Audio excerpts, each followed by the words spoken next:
Ibu Mari, bagaimana Ibu rasakan? Oke, sekarang kita pergi kembali ke masa sekarang, ya.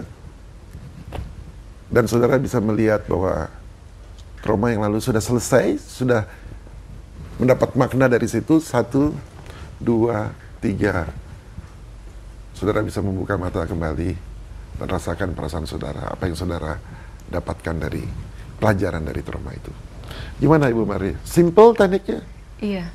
Nah ini satu kali di guide, tapi lain kali udah bisa tinggal bayangin angka 3, 2, 1 selesai. 3, 2, 1 dan sebenarnya bisa dilakukan sendiri. Lakukan sendiri. Dengan intention yang kemarin kita diskusikan. Intention dan konsentrasi. Konsentrasi. Kepada proses konsentrasi itu. Nggak perlu ini ya, relax. Konsentrasi relax. Fokus. Tadi yang Ibu bayangkan ada perbedaan nggak? Iya. Sebelum ramalan sesudah. Menarik sekali pada saat kita sudah siap bahwa akan ada stres yang datang.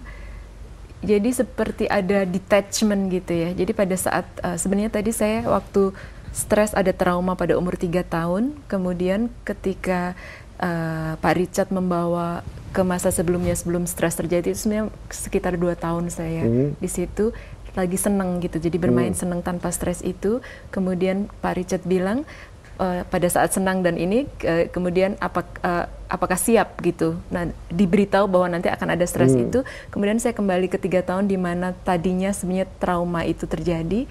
Seperti pada saat itu saya merasa seperti observe, jadi seperti pengamat yang melihat kejadian. Jadi tidak ada emosi. Jadi kesedihan itu ada, tetapi sepertinya kesedihan itu ada di depan saya. Di depan. Iya, ditonton, jadi ditonton. Jadi seperti ada observasi. Jadi hanya mengobserv saja, dan menarik sekali karena sebenarnya saya tadi berusaha merasakan emosi itu, tetapi tidak bisa merasakan. Jadi seperti melihat.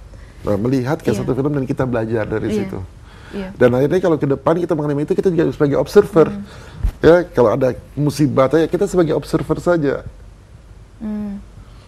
Jadi sebenarnya terasa ada berbeda nggak? Secara jujur, jangan karena kita di show ini seperti scripted, tapi sejujurnya gimana?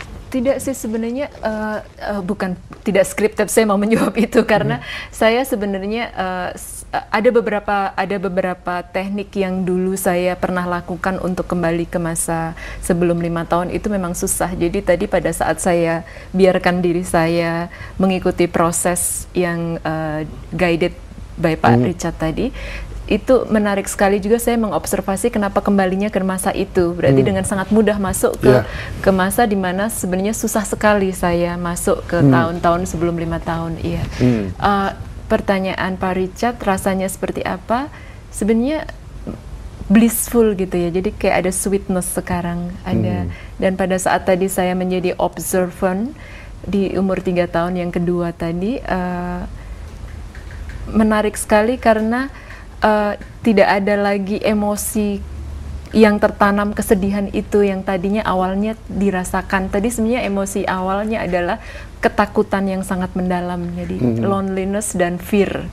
Ditinggalkan barangkali ya. Sekarang you sebagai observer, itu kan membuat pencerahan kan sebenarnya. Jadi stres itu kalau kita tahu bagaimana kita siasati, menjadi sesuatu yang positif. Ada teknik yang lebih rendah, lebih mudah lagi. Misalnya punya stres, kita pakai metaforik ya. Coba bayangkan atau pilih binatang yang Ibu Mari tidak suka atau saudara-saudara tidak suka, paling benci atau takuti. Apa nama binatangnya? Saya sih. Ya apa saja. Ya. Sekarang pilih yang you sukai. Alright, udah. Karena saya ingin tanya, you punya nggak hal-hal emosi yang you tidak sukai, yang mengganggu you? Sekarang bayangkan ada di tangan kiri you, binatang itu adalah sama dengan emosi yang you tidak sukai. Binatang yang kita tidak sukai adalah sama dengan emosi yang tidak kita sukai. Alright. Sekarang binatang yang kita sukai di sebelah kanan sama dengan binatang yang kita sukai sama dengan emosi yang kita sukai. Kalau kita harus milih, you memilih yang mana? Kanan. Alright, yang kanan. Tapi ini mengganggu terus kan? Suka mengganggu. Oke, ada teknik yang sederhana, kita timbang saja. Mana lebih berat? Apapun itu terjadi, langsung kita tepukan tangan kita, stop, kita bilang. Oke. Keras aja, kita stop. Sudah itu kita lihat yang emosi yang positif. Kita tutup mata kita, visualisasi. Kita buka lagi yang negatif. Mana yuk, terganggu nggak dengan emosi yang negatif? Lebih ringan. Lakukan lagi, stop, berulang-ulang kita lakukan. Jadi artinya yang positif menghancurkan yang negatif. Very sederhana. Itu menggunakan basic juga dengan energi dan vibrasi tadi. Iya, karena pada waktu kita menggunakan, coba bayangkan, emosinya kita naikkan, ini kita bayangkan, ini kan ada dua polarity. Polarity ini waktu kita pertemukan menjadi chaos kan. Lalu kita bayangkan lagi yang ini bagaimana, kita timbang lagi. Sudah beralih belum? Malah yang lebih dominan. Tapi yang positif tidak menjadi hilang kan? Tidak menjadi hilang. Kita lihat mana? Kita lihat. Kita tinggal intensi kita saja. Sama juga sekarang kalau you taruh, you punya emosi you di sini, yang negatif, yang positif. Ya. Kalau sekarang you bayangkan bahwa ini emosi ini beratnya seperti kantong pasir, dan yang ini ringan seperti ditarik oleh balon, lama-lama tangan you akan begini. Karena you menganggap emosi ini terlalu berat. Ya, secara nggak sadar kita punya micro movement seperti itu. Nah itu kan sebenarnya mempengaruhi fisik kita, karena ini energi yang bergerakkan. Intention kita sekarang bagaimana? Kita mau bikin ringan nggak? Kalau kita bikin ringan ya kita tinggal buang saja. You decide that. Oke. Apalagi Bu Mari? Menarik sekali Pak Richard. Sebenarnya sangat sederhana ya untuk menanggulangin stres ini. Kita bisa menggunakan visualisasi, vibrasi dan teknik-teknik sederhana tadi. Dengan demikian berarti sebenarnya tidak perlu ada stres lagi Pak Richard. Perlu ada stres. Perlu ada stres karena itu membuat kita bergerak, movement. Bagaimana mensiasatinya? Ada pertanyaan lagi atau pengen teknik? Kita punya waktu 5 menit. Masih ada 5 waktu ya. 5 menit. 5 menit. Saya senang sekali mendapatkan banyak teknik dan pelajaran hari ini Pak Richard. Satu hal yang saya seperti highlight adalah bahwa pada saat kita bisa menempatkan diri sebagai observant, mengamati apa yang terjadi, baik itu stres negatif atau positif atau apapun yang terjadi dalam kehidupan kita, sebenarnya menjadi tidak sakit. Betul. Baik hati yang tidak sakit maupun fisik kita. Nah kalau sekarang saat ini kita masih punya rasa sakit, kita kembalikan saja ke event di mana kita mengalami itu, lalu mundur beberapa hari, persiapkan diri kita, hadapin kembali, lihat perasaan kita gimana, bolak-balik aja terus sampai kita merasa enak, baru kembali ke masa sekarang. Dan sebenarnya stres itu atau perasaan-perasaan yang sakit itu kan memori itu kan energi. Jadi dia bukan saja pada waktu Anda kecil, tapi bisa saja sudah ada sebelum Anda lahir. Jadi itu yang kejadian sebelum kita lahir, atau banyak orang bilang past life, itu dapat dengan mudah mempengaruhi kehidupan kita sekarang. Bisa mempengaruhi hidup kita. Pertanyaannya kan orang tidak bilang, past life itu kepercayaan agama. Saya mencoba untuk menerangkan past life dengan cara sederhana. Semua adalah energi.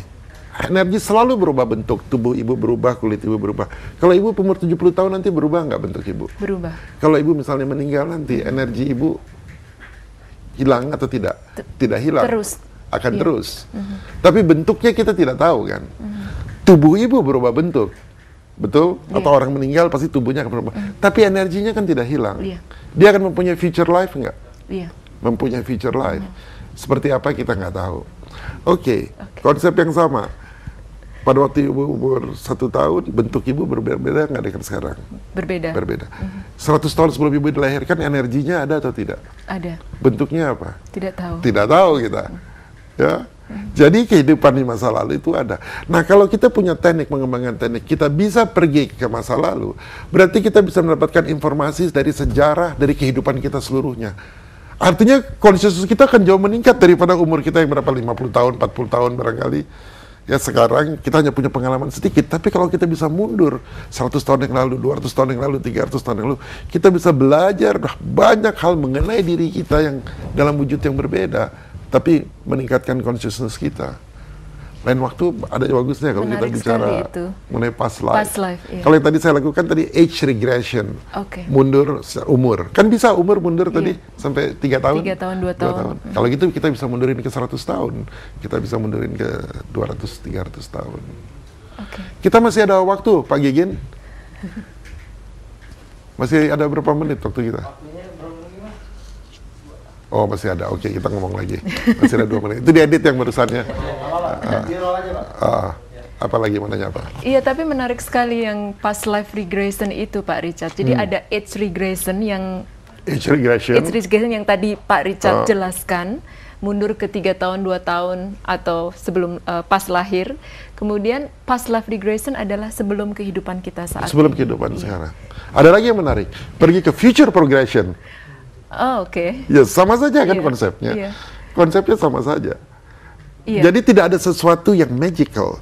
Semuanya logik. Energi abadi. Energi tidak bisa diciptakan, tidak bisa dihancurkan, tapi energi selalu berubah bentuk. Jadi pada waktu sebelum Ibu Mari lahir, ada energi Ibu Mari ada tidak? Pasti ada. Menyimpan memori nggak? Pasti menyimpan memori. Nah, itu yang kita coba download. Oleh karena itu dikembangkan teknik namanya past life regression. Kalau boleh sih, pertemuan selanjutnya saya ingin sekali datang kembali dan bicara tentang past life regression, Pak Richard. Pertemuan selanjutnya. Ya, tapi itu memerlukan kreativitas ya. Iya, berarti harus bicara tentang kreativitas dulu Iya. sebelum past life regression. Ya, Iya. mungkin kita ada bagusnya kalau kita bicara kreativitas, kita berbicara mengenai healing dulu lagi, karena kita baru bisa bicara stres dan healing. Tapi tadi teknik-teknik healing, tapi filosofinya seperti apa. Jadi healing asal katanya dari holistic, keseluruhan. Jadi artinya apa? Kalau keseluruhan berarti tidak ada separation. Orang yang sakit, ya, itu berarti dia disconnected dengan the whole. Nah, healer misalnya adalah orang yang menghubungkan kembali. Misalnya you sakit, berarti you disconnected dengan the whole. Misalnya saya menghil saudara gitu, atau saudara menghil diri saudara sendiri, Ibu Mari menghil, berarti itu mengkoneksi kembali apa yang terputus. Dijadikan satu. Nah, seperti tadi waktu kita ke age regression, itu ada disconnected. Sekarang dengan consciousness yang baru, kita connecting lagi. Sehingga kita jadi heal, jadi whole, jadi holistic. Jadi stres adalah bagian yang baik ya untuk meningkatkan consciousness kita. Kan kita nggak bisa bilang lebih bagus polaritas negatif atau positif. Seperti saya selalu sering ucapkan, lebih bagus bernafas atau menarik nafas. Sama aja. Jadi stres itu kita lihat dari situ.